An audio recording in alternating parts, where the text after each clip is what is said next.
Hi everyone, Taurus here with an update on our Underpinning project, and I wanted to remind you what has been done.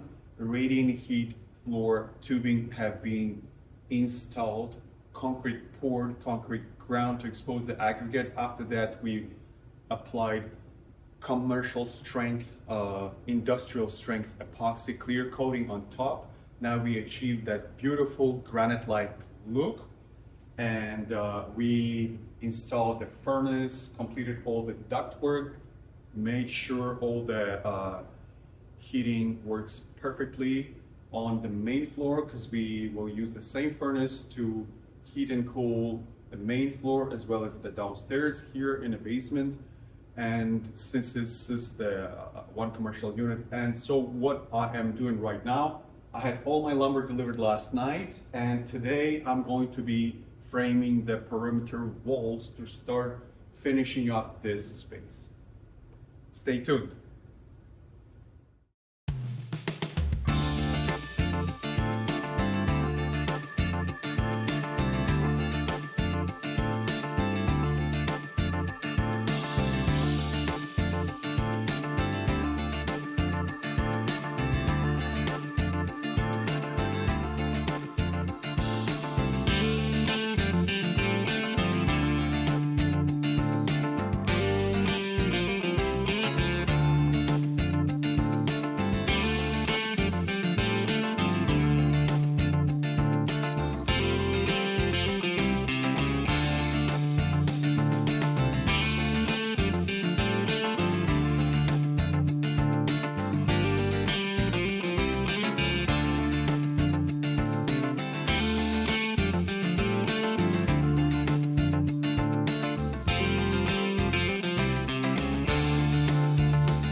like, subscribe, because it will be good for you. It will bring you health, success, prosperity, and love.